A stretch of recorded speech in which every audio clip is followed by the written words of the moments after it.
Sejam muito bem-vindos a mais um episódio do Na Bíblia Pode. É um imenso prazer ter você aqui conosco mais uma vez para juntos estudarmos a Palavra de Deus.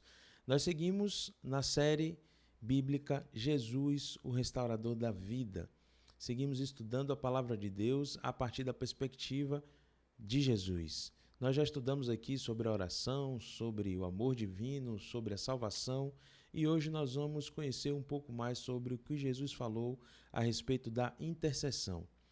Paralelo a isso, também falaremos sobre o santuário, o local de intercessão, o local que Deus instituiu aqui para que pudéssemos adorá-lo.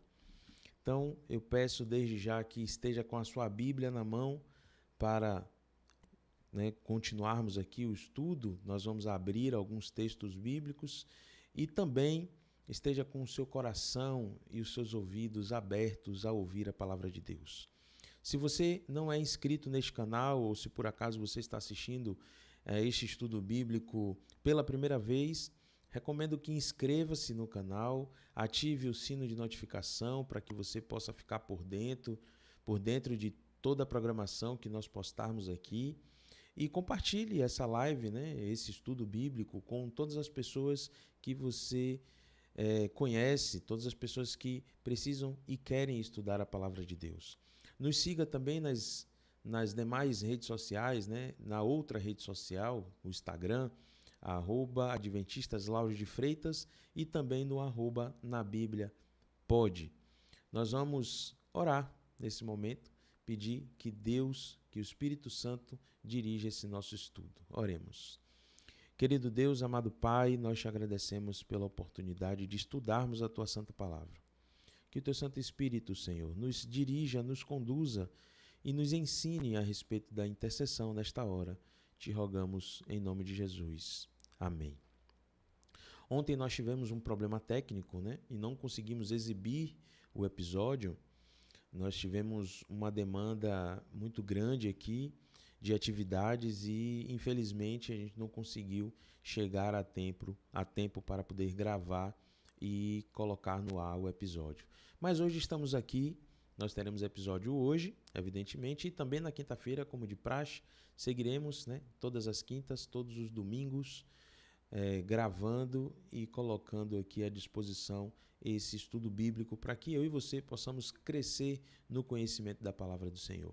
Eu quero deixar um abraço aqui a Thelma, nossa espectadora e assídua, que tem estudado a Bíblia junto conosco.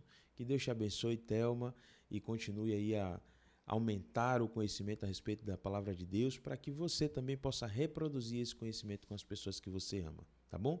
Vamos então dar início aqui. E para a introdução, eu quero convidá-los a abrir a palavra de Deus no livro de Marcos, capítulo 11, verso 15 até o verso 19. Nós vamos ver aqui, nesse trecho de Marcos, uma história muito interessante. Eu já estou aqui com a minha Bíblia aberta. Abra a sua Bíblia aí, vou dar o tempo para que você possa abrir a sua Bíblia aí. Livro de Marcos, capítulo 11, verso 15 até o verso 19. Diz assim a santa palavra do Senhor. E foram para Jerusalém. Entrando ele no templo, passou a expulsar os que ali vendiam e compravam. Derribou as mesas dos cambistas e as cadeiras dos que vendiam pombas. Não permitia que alguém conduzisse qualquer utensílio pelo templo. Também os ensinava e dizia, não está escrito? A minha casa será chamada casa de oração para todas as nações? Vós, porém, a tendes transformado em covil de salteadores. E os principais sacerdotes e escribas ouviam estas coisas e procuravam um módulo para lhe tirar a vida, pois o temiam, porque toda a multidão se maravilhava com a sua doutrina, e vindo à tarde, saíram da cidade. Jesus aqui estava repreendendo os salteadores, estava repreendendo aqueles sacerdotes e comparando eles a salteadores. Por quê? A casa de Deus ela não foi criada para o comércio. Ah, Magno, mas e o dízimo e a oferta? O dízimo e a oferta são instituições bíblicas, são doutrinas bíblicas para manutenção do templo e manutenção daqueles que vivem exclusivamente da pregação do Evangelho. Isso está na Bíblia, em algum momento nós vamos estudar sobre isso. Mas nós vemos hoje em nossos dias muitas igrejas, muitas denominações, muitos líderes religiosos fazendo comércio, vendendo pedaço no céu, vendendo água santa, vendendo varinha santa, vendendo anel, vendendo coisas que são comércio. E não fazem sentido, né? Não estou aqui para julgar, nós vamos estudar a palavra de Deus, mas Jesus repreendeu essa atitude. Por quê? Naquele tempo, só contextualizando o que aconteceu, o santuário havia sido instituído por Deus a partir de Moisés, e de Moisés em diante, o povo de Deus usava o santuário para prestar-lhe culto, né, para se conectar com Deus. E eles tinham ali uma cerimônia, um rito, né, de oferta, que era ofertar um cordeiro, animais limpos, em prol da purificação, simbolicamente da purificação do seu pecado ou dos seus pecados. E alguns sacerdotes viram nisto a oportunidade de lucrar em cima da igreja, o que estava errado, porque algumas famílias eram tão pobres que não tinham o que oferecer, ou não tinham, quem sabe, ali animais, tinham só recursos, e aí essas pessoas vendiam esses animais para que alguns menos favorecidos pudessem ofertar a Deus o que havia de melhor.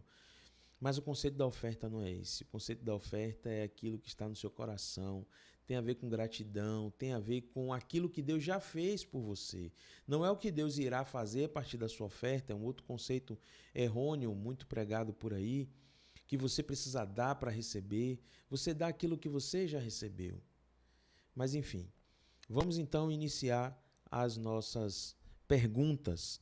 E a primeira pergunta que nós temos aqui é: o tabernáculo foi o primeiro templo sagrado dos israelitas? Por que Deus ordenou que Moisés construísse um tabernáculo? Êxodo 25:8 vai dizer que Deus falando com Moisés: e me farão um santuário, e eu habitarei no meio deles, e habitarei no meio deles. O propósito de construir um santuário era que Deus queria habitar no meio do seu povo. Esse direito foi tirado de Deus, interessante, né? Esse direito foi tirado de Deus desde o Éden, porque Deus havia instituído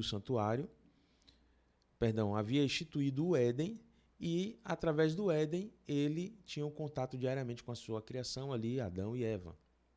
Só que com o pecado, Deus deixou de ter acesso direto, pessoalmente, por conta do pecado, porque Adão e Eva desobedeceram. Mas aí então ele, através de Moisés, pede para que Moisés construa um santuário, né, modelo daquilo que existe no céu. Deus mostrou a ele como era o santuário no céu e disse como é que ele deveria construir, passo a passo, móvel a móvel, para que Deus pudesse habitar no meio deles. Segunda pergunta: o tabernáculo que Moisés construiu no deserto foi feito a partir de qual modelo? Eu até já dei um spoiler aqui, mas Hebreus 8, versos 5 a 6 vai dizer: os quais servem de exemplo e sombra das coisas celestiais, como Moisés divinamente foi avisado, estando já para acabar o tabernáculo, porque foi dito: olha, faze tudo conforme o modelo que no monte se te mostrou. Mas agora alcançou ele ministério tanto mais excelente, quanto é mediador de uma melhor aliança que está confirmada em melhores promessas. Lá em Êxodo 25 também a Bíblia vai falar, né, Deus falando com Moisés. A Bíblia vai mostrar, vai nos apresentar Deus falando com Moisés e Deus ordenando que Moisés construísse o santuário terrestre, modelo do santuário celestial. Questão de número 3. Em que consistia a cerimônia diária no santuário terrestre? Êxodo capítulo 28, verso 38. Como é que a cerimônia acontecia ali no santuário terrestre, e estará sobre a testa de Arão, para que Arão leve a iniquidade das coisas santas, que os filhos de Israel santificarem em todas as ofertas de suas coisas santas, e estará continuamente na sua testa, para que tenham aceitação perante o Senhor. Arão era ali o sumo sacerdote. E Arão, ele dirigia as cerimônias no santuário. Então, tudo aquilo que era levado como oferta no santuário, né, para a purificação dos pecados da nação de Israel, simbolicamente, os pecados eram transferidos para essas coisas, e aqui ele está falando dos animais, e esses animais, simbolicamente, recebiam, herdavam esse pecado da nação, né, do pecador, era transferido simbolicamente, e ao ser imolado e o seu sangue ser transferido para o santuário, ele estava transferindo o pecado para o santuário terrestre. E por isso que a Bíblia diz que havia necessidade de uma purificação do santuário. Qual é a obra de Jesus como sumo sacerdote no santuário celestial? Nós vimos aqui a obra do sumo sacerdote terrestre, representado por Arão, né? E como o santuário é espelho do que está no céu, vamos ver o que a Bíblia diz sobre a obra de Jesus como sumo sacerdote no santuário celestial. Ora, a suma do que temos dito é que temos um sumo sacerdote tal que está sentado nos céus à destra do trono da majestade, ministro do santuário e do verdadeiro tabernáculo, o qual o Senhor fundou e não o homem. Então Jesus era o ministro, ele ministra no céu as atividades no santuário celestial, assim como Arão aqui na terra, né, fazendo sombra, sendo modelo daquilo que há no céu. Porque o santuário celestial precisava ser purificado. Hebreus 9, 23 e 24. De sorte que era bem necessário que as figuras das coisas que estão no céu assim se purificassem, mas as próprias coisas celestiais com sacrifícios melhores do que este. Porque Cristo não entrou em santuário feito por mãos humanas, figura do verdadeiro, porém no mesmo céu, para agora comparecer por nós perante a face de Deus. Então, no santuário celestial, Jesus comparece diante de Deus intercedendo por nós. Jesus e a intercessão, título do nosso estudo de hoje. E aqui, o que acontecia na terra era um símbolo, era uma sombra daquilo que acontecia no céu. O que Jesus faz quando confessamos os nossos pecados? 1 João, capítulo 1, verso 9 diz: se confessarmos os nossos pecados, ele é fiel e justo para nos perdoar os pecados e nos purificar de toda justiça. Nós precisamos de purificação, o santuário também precisava de purificação, o santuário terrestre, porque dia após dia o povo de Deus apresentava a sua oferta, transferindo através da oferta o seu pecado, né, para a oferta, e da oferta para o santuário, e uma vez no ano havia a cerimônia de purificação. Assim como o santuário terrestre, que é modelo do céu, o santuário celestial também será purificado. Nós também seremos purificados, assim como diz 1 Coríntios, né? No abrir e fechar de olhos seremos transformados. Questão de número 7. O que acontecerá quando Jesus terminar seu ministério no santuário celestial? Abra sua Bíblia aí no livro de Apocalipse, capítulo 14, verso 14 até o verso 20.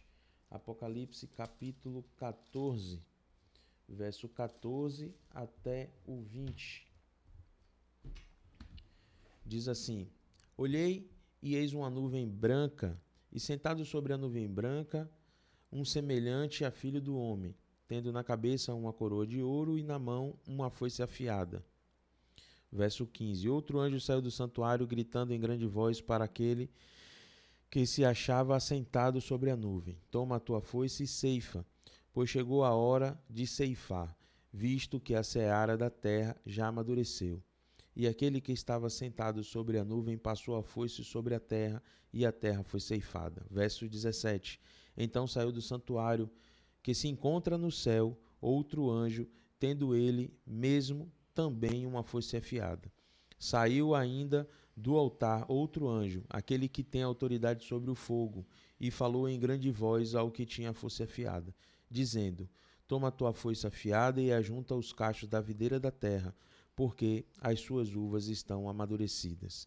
Então o anjo passou a sua foice na terra e vidimou a videira da terra e lançou-a no grande lagar da cólera de Deus. E o lagar foi pisado fora da cidade, e corre sangue do lagar até os freios dos cavalos, numa extensão de 1.600 estádios. Aqui Jesus está falando da sua volta, a Bíblia está falando da volta de Jesus. Ele vem numa nuvem branca e dará ordem aos seus anjos, como está lá em 2 Tessalonicenses, né? Dará aos seus anjos para que eles nos recolham aqui, e para que nós tenhamos um encontro com ele nos ares, né?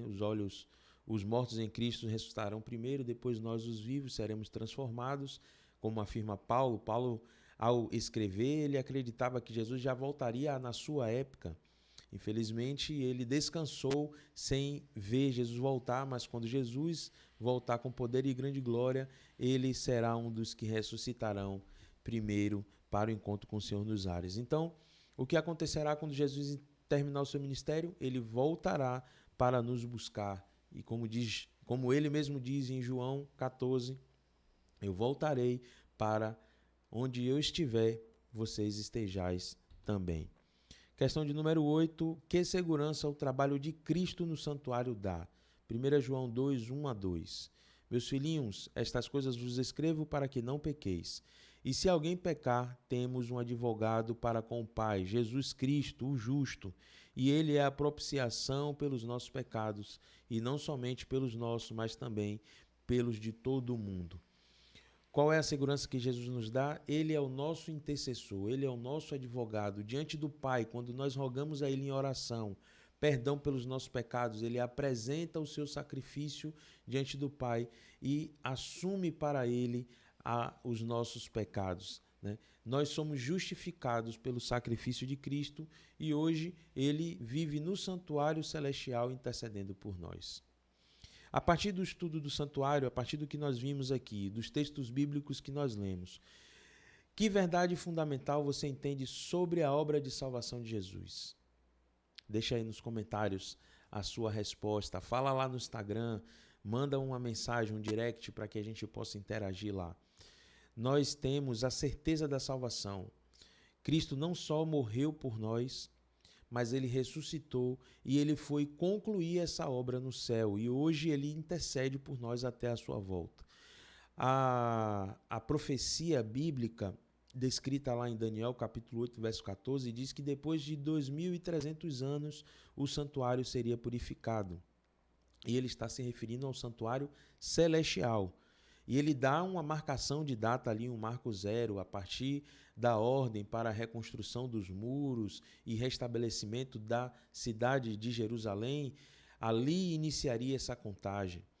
E nós veremos em algum momento aqui o estudo sobre o livro de Daniel e aprenderemos sobre essa profecia, mas a Bíblia aponta, através dessa profecia, que houve uma data para a purificação desse santuário, que é o início do juízo que começa pelo povo de Deus. A Bíblia tem muitas informações e através do estudo a gente pode aprender muito mais. Então eu recomendo que você busque não só através desse estudo que nós estamos fazendo aqui, mas também através de um estudo pessoal da Palavra de Deus, para que você possa aprender mais sobre o Senhor. Nós vamos fazer o nosso compromisso de fé como de praxe. Então nós vamos ler juntos, leia aí comigo. Aceito Jesus como meu intercessor e substituto. Reconheço meus pecados e quero aprender a valorizar o sacrifício de Cristo, buscando nele forças todos os dias. Quero deixar também aí o seu estudo adicional, sua comunhão, até o nosso próximo encontro. Esses textos vão falar sobre o santuário celestial, sobre a obra de Cristo como sumo sacerdote, como ministro. Então você pode pausar aí a live e anotar esses textos e dia a dia estudar um pouco mais sobre eles. E agora chegamos ao fim e nós vamos orar. agradecendo a Deus pela oportunidade do conhecimento da tua palavra. E eu não posso concluir sem deixar um apelo. Deus, o Senhor Jesus, Ele se entregou por você. E agora, Ele intercede para que você tenha os seus pecados perdoados ao se arrepender e possa então seguir uma caminhada junto com Ele até que Ele volte e possamos viver eternamente num lugar onde não haverá pranto, onde não haverá dor, onde não haverá choro e a morte não mais existirá. Que hoje você tome a decisão de aceitar Jesus como intercessor da sua vida. Oremos. Querido Deus, obrigado. Obrigado por nos ensinar. Obrigado por nos dar a oportunidade de aprender. Te pedimos que o Senhor nos abençoe e que as mensagens que ouvimos aqui não tenham sido em vão e que nós tomemos uma decisão hoje de ter o Senhor, de aceitar o Senhor como não só Salvador, não só mantenedor, mas como intercessor das nossas vidas perante o Pai. Volte logo para nos buscar. Te oramos agradecidos em nome de Jesus. Amém. Eu quero agradecer a sua participação até aqui, não só hoje, mas nos outros episódios também, e lembrar de compartilhar esse estudo bíblico com todos aqueles que você conhece e que queiram aprender a palavra de Deus. Nos encontraremos na próxima quinta-feira para darmos sequência a essa série de estudo fantástica, Jesus, o Restaurador da Vida. Um abraço, fique com Deus.